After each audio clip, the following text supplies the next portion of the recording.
Hello,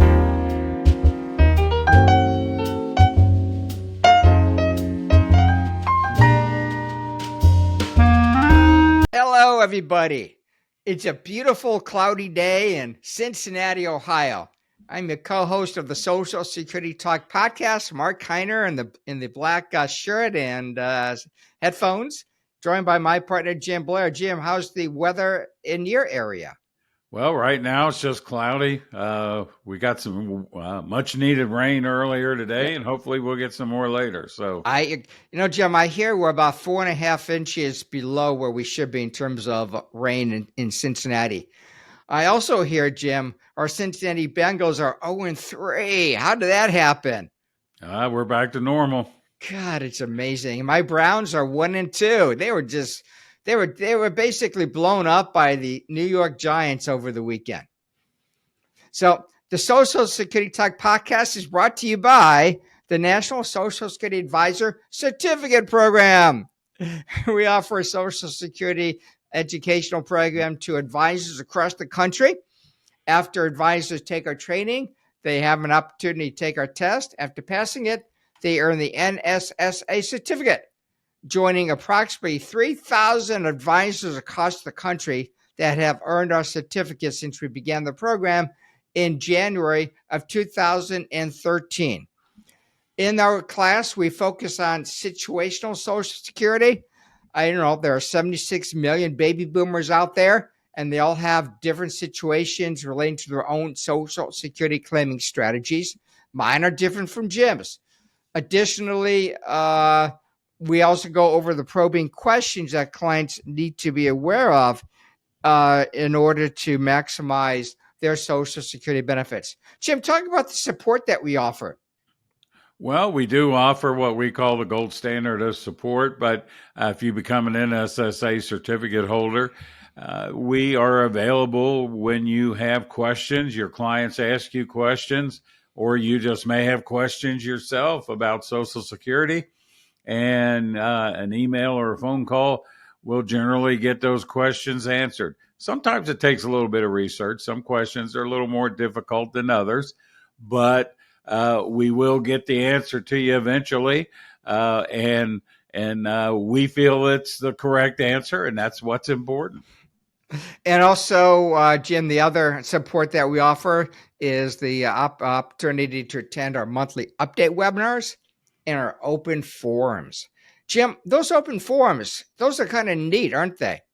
Yeah, they're pretty popular, and that's because the folks that log on to the forums, they get to ask the questions, so they drive the whole program, and we find out what's on their mind, and they will ask us questions, and a lot of people just tune in to hear what other people, what kind of questions they have and issues they're running into, and what are the answers to those. So the open forums are pretty interesting, and we cover pretty much every topic out there over time, but I think they're real popular. People seem to like them. Thank you, Jim, for attending those open forums, because if I had to do those solo, we'd be in trouble. Yeah. You can learn more about the NSSA program by going to our website, www.premiernssa.com. You can send me an email, mkiner, Kiner, at mypremierplan.com, or you can give me a buzz, 513-218-8505. Jim, over the weekend, I was at my high school's 50th year reunion. 50 years, Jim, in Cleveland Heights, Ohio. And of course, I'm 68. A lot of people in that room were also 68, probably all of them, except for significant others and spouses, so forth and so on. They may be older, they may be younger. So my question to you, Jim, how many of them do you think are already receiving Social Security benefits? Probably the vast majority of them. I agree. Vast majority. Jim, on Sunday, we had a memorial for these our classmates that unfortunately had passed away. It's It's unfortunate. 1,000 people in our class, slightly over 100, unfortunately, are gone. But beforehand, I was meeting up with the organizer of the event. His name is Brent. And Brent was asking me some questions, Jim. And I want to run this by you because he told me what he did. He's out of Minnesota, so we talked about the Twins and the Vikings and all that good stuff. And we also started. I told him what I did, and he said and he had some social security questions he'd like to ask. I said, "Go for it." So, Jim, delayed retirement credits. The first question he asked me was, "Are delayed retirement credits based on an annual calculation or monthly?" Well, the delayed retirement credits, also known as DRCs, because the government loves to abbreviate everything, they're based on the number of months you delay taking your benefits. So you don't have to go a whole year. If you do, you get the 8% increase, and that's what everybody talks about. You get an 8% a year increase. But if you only wait 6 months, you get a 4% increase. If you wait 1 month, it's 2/3 of 1%. So 2/3 of 1% times 12 is 8%, based on the number of months that you wait. Now, it is a little tricky because if you take benefits before age 70, you may not get all of your delayed retirement credits at one time. You'll eventually get them, but what Social Security does is delayed retirement credits earned in a current year are not credited to your account until January of the following year. So someone earned delayed retirement credits in 2024, and then they went ahead and filed for benefits, say in September or October, they would only initially receive the DRCs they earned through December of 2023. And then January of 2025, they'd get the additional 8 delayed retirement credits they earned January through December added to their record. So you don't necessarily get it all at once. And the exception is if you wait till age 70, then you start off with your full amount of delayed retirement credits. Another person that was there, Jim, we already helped him, and he's a really good friend of mine, and he began his benefits, Jim, at his full retirement age. He was born in 1956, like me. His name was Ed. You may remember Ed. Not sure, but anyway, and that would have been like a couple of years ago, like me. And he began his benefits on the at his full retirement age month, whatever month that was. I'm not certain. So he didn't wait. He's single like I am, and Ed and I believe there was no reason to wait beyond full retirement age. Nobody's going to collect off us when we're gone, Jim. So we both began at a full retirement age. And I asked Ed, when does he get his benefit paid to him? I get mine paid to me, like the third Wednesday of each month. He said he gets his paid to him the second Wednesday of the month because he was born, I think, on the 6th of the month. Is that right? Yeah, if you were born on the 1st through the 10th of the month, your payday is always the second Wednesday of the month. And then go ahead. If you were born the 11th through the 20th, it's the third Wednesday, and the 21st through the end of the month, your payday is the fourth Wednesday of each month. Then another friend of mine, I only had a couple of friends, Jim. I think a whole bunch. But anyway, another friend of mine, his name is Richard, and he told me that he was offered a buyout from his company, and he took the buyout maybe around age 62 or 63. I don't know for sure. But he told me he began benefits at maybe age 64 or 65. I was going to mention the fact that if he had waited maybe a little longer, a surviving spouse benefit may have been beneficial to his wife down the road, but I decided not to bring it up in that situation. But he told me he was already receiving benefits. He definitely took it before his full retirement age. Definitely. And Jim, I'm not saying it's wrong to take benefits prior to full retirement age. You just have to really think about that closely, right? Exactly. I tell people all the time, the worst decision you can make isn't terrible. You're going to receive a monthly benefit. You're going to receive it the rest of your life. If you're the higher earner, your spouse is going to step into your shoes. Now, that doesn't mean everybody should run out and file 62, because there are some disadvantages to that. First of all, you take less. Your benefits reduce somewhere between 25 and 30%.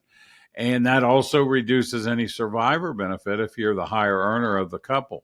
So you want to look at that and make a decision how important are survivor benefits in your estate planning. And if they're not real important, you've got it covered in other ways, then Social Security is not all that important that you maximize it as much as possible. And by maximize, I mean not waiting necessarily till 70. You could, that maximizes your monthly payment, but maximize your benefit within your own situation, which could mean full retirement age or age 68, 69, anywhere in there. It's whatever is best for you. So you just want to look at your situation before you file and make the right decision. But again, the worst decision isn't terrible. You're still going to receive that monthly benefit. Jim, there were about 300 people at the reunion, and they all are in a different situation. We call that, Jim, we call that situational Social Security. So those people at the reunion, they may be single like me, Jim. They may be married with wide age difference versus narrow age differences. They may be public employees subject to WEP and or GPL. Maybe some of these people might have been divorced, surviving spouses. Maybe they can go back. Oh, yeah. And that was another question he asked me. One of these people asked me, retroactivity of benefits. So you may be able, and we'll talk about that, Jim. You may be able to go back 6 months and get a nice lump sum check. And then, of course, full retirement age. Jim, full retirement age nowadays range between 66 and 2 months for folks born in 1955 and 67 for folks born in 1960 or later. Jim, talk about retroactivity of benefits, please. Well, first of all, it's only available if you have passed your full retirement age. So anyone under full retirement age does not have the ability to go back to begin their benefits. And that could be an issue. So if you're wanting to start your Social Security in a particular month and it's close to the end of that month, you might want to get busy and do something, because if you wait until the first day of the following month, that's the earliest that your benefits will start. But if you've reached your full retirement age, you can have up to 6 months of retroactivity when you file. You can't go beyond the month that you attained full retirement age. But if your full retirement age is 67 and you filed 67 in 6 months, you could go back all the way 6 months to age 67. The advantage to that is you get a nice back check. So they will pay you however many months, maybe up to 6 months, in one lump sum check. So it'd be nice to get that. The disadvantage to that is you lose those delayed retirement credits that you had earned. So you lose 4% of your delayed retirement credits, and that's a reduction that you will have lost for the rest of your life.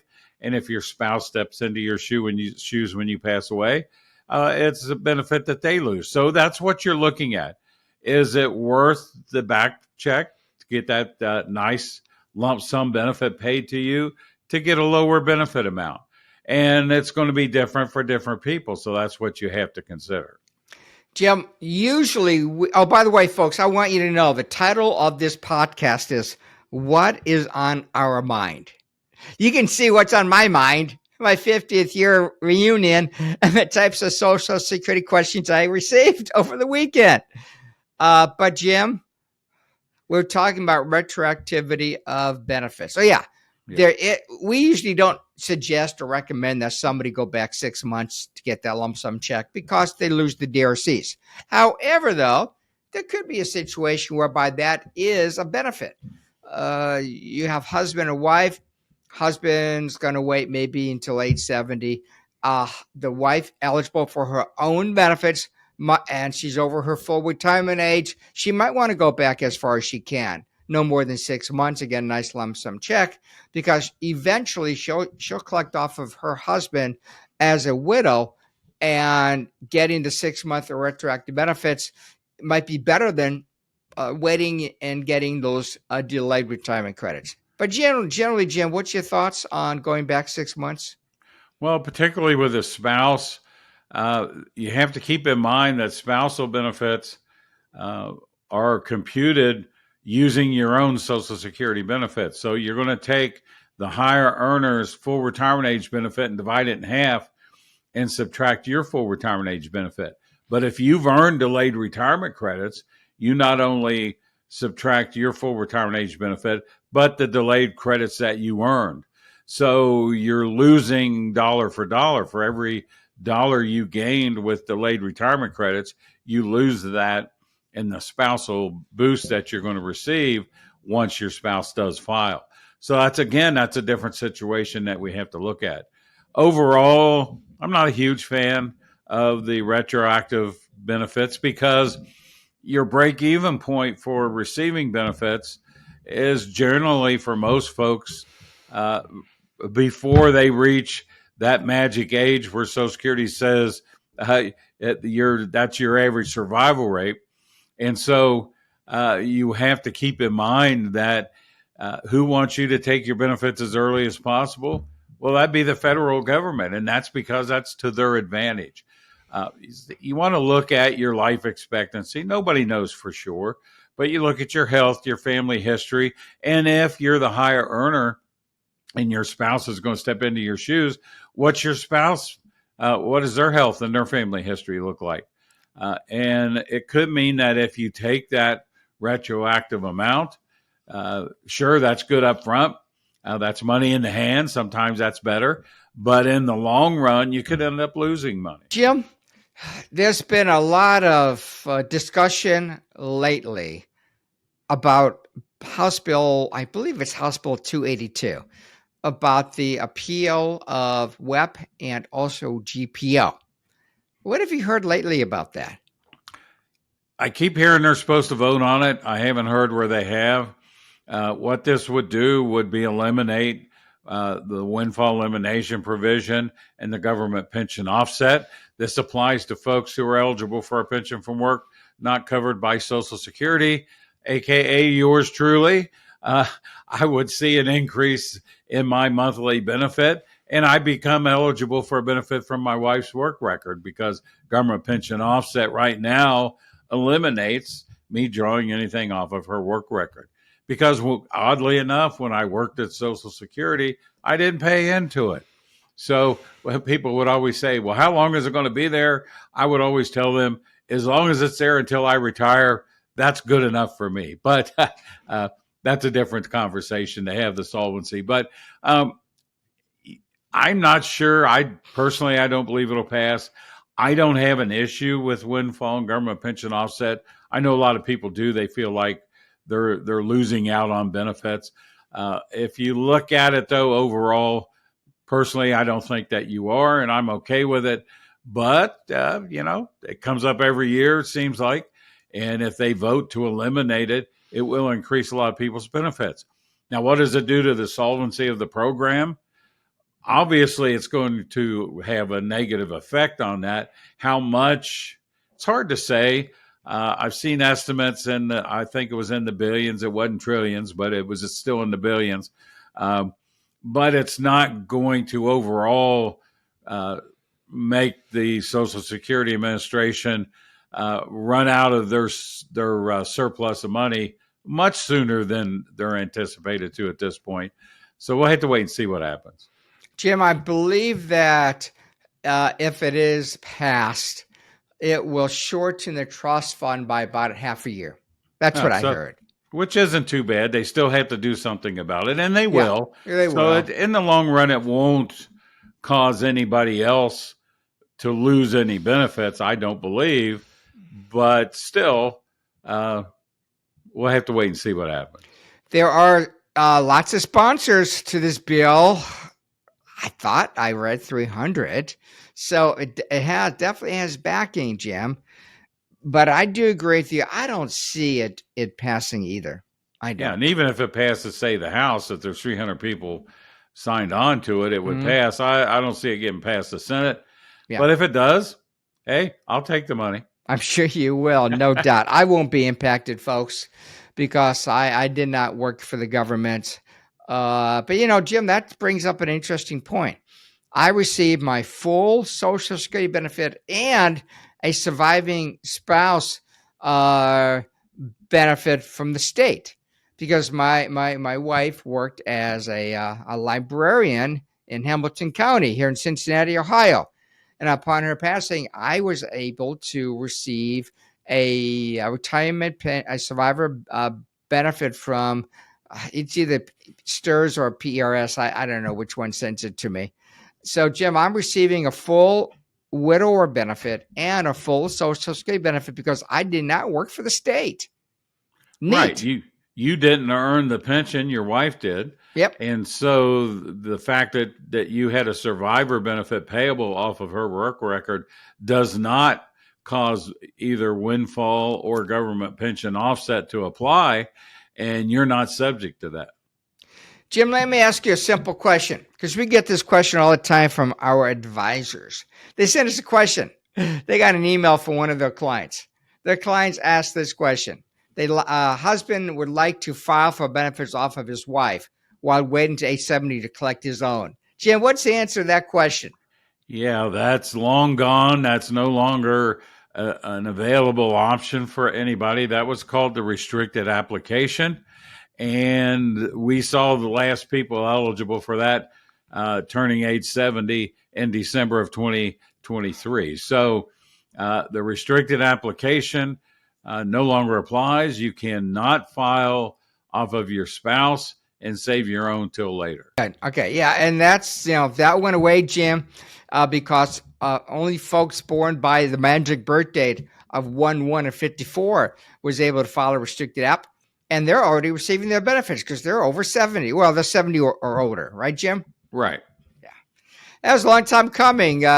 The 2015 Bipartisan Budget Act, signed into law by President Obama on November 2nd, 2015, phased out the restricted app and phased out the claim and suspend strategy. So both those strategies are now completely gone.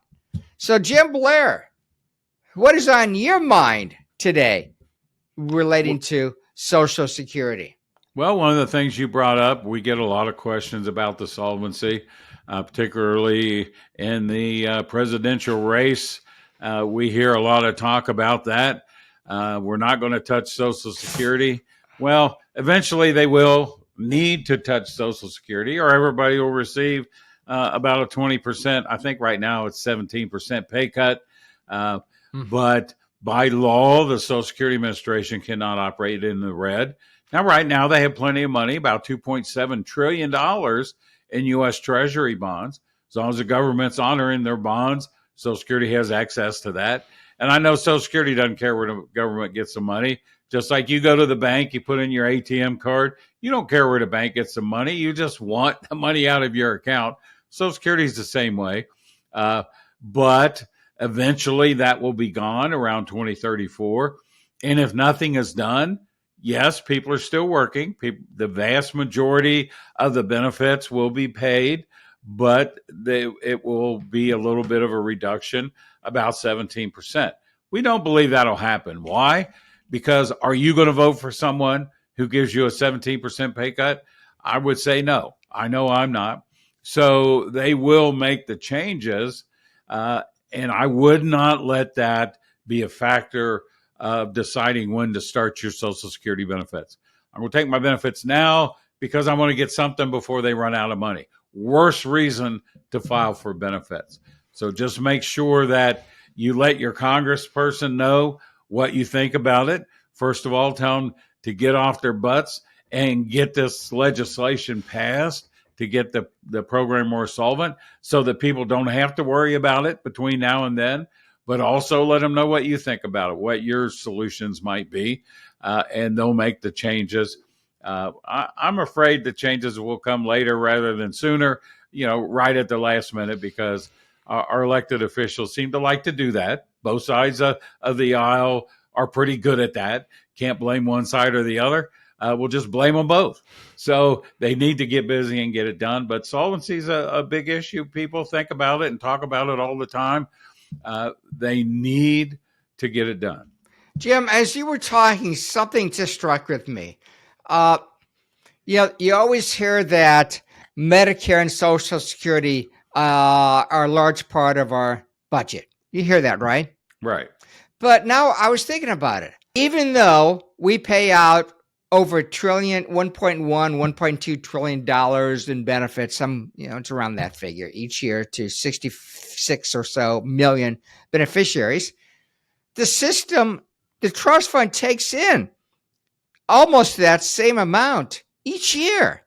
So when they say that, yeah, we're spending this money on Social Security, I'm just going to talk about Social Security, Jim, because this is called Social Security Talk Podcast. So even though they're, 1.2 trillion bucks or so is going out each year to Social Security recipients, most of that money is coming in through taxes, FICA taxes, income taxes, even interest on government debt. So, Jim, does the government take that into account when they say that a large portion of our expenditures are related to Social Security, even though Social Security is kind of a pay for itself type of program with taxes coming in? I don't hear them talking about it when they mention it. They'll mention the cost of the program and how expensive it is. They don't seem to mention that almost enough comes in to offset that. Yeah. So it is self-contained basically because by law they can't operate in the red, and they even use the money that comes in to administer the program. Yep. So I guess eventually it's going to, because they're going to cash in that $2.7 trillion in treasury bonds. That will have an effect on our deficit. But, technically the Social Security program, it takes care of itself. So there's no drain necessarily on the federal budget, because whatever they pay out because they brought it in. Yeah. Jim, that just dawned on me that it is a self-contained program. Over the next 10 years or so, that $2.7 trillion trust fund will be used up. Last year, Jim, $42 billion deficit. The year before, $55 billion. So it is going to be used up, and we need to cash in the bonds to get that money. That's true. But when that trust fund is gone, you're still going to have $1.2 trillion coming in. So it is self-contained, Jim. And then one of our presidential candidates, I won't name who, indicated that Social Security benefits should not be subject to income tax. Now, I've heard that from other politicians. It's not the first time I've heard it, Jim, of course. But the taxes that are collected are credited back to the Social Security Trust Fund. Well, you hate paying taxes, agreed. But at least it is credited back to the trust fund, Jim, agreed? Yeah, and I believe you mentioned that there was, and I don't recall how that amount was going to be made up, but that's one good thing. I guess if there is a good thing about paying income tax on your Social Security benefits, is that it does get credited into the trust fund, so it makes it a little more solvent, and they cash in a little bit less on those U.S. Treasury bonds each year. It will make them last a little bit longer. So we would have to wait and see. And that also brings up an interesting point. When our Congress folks talk about making changes to the Social Security program, it's not just how do we make it more solvent. A lot of them talk about expanding the programs. For instance, expanding child benefits currently ends at age 18 or when you graduate from high school to age 22, like it was back in the 70s. Changed in 83. Well, that's going to cost the program more money if that happens. So it's funny when they talk about trying to make the program solvent, they always have to spend some more money somewhere along the way. Well, you've been listening to the Social Security Talk podcast with the podcast people. I'm going to call us people, Jim. Marc Kiner, Jim Blair. Our I think we're podcast, people. our podcast is brought to you by the National Social Security Advisor Certificate Program. After a day of education by advisors will take a test.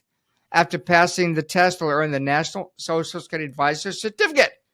Joining approximately 3,000 advisors across the country, they have earned our certificate so far. We have 6 webinars scheduled for 2025, 6 in-person classes.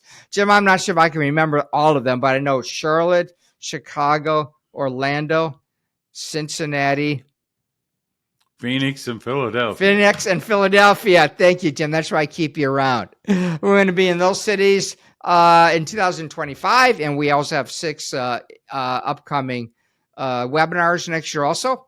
We also have holiday special webinars coming up this year where we've discounted tuition by 40%. December 26th,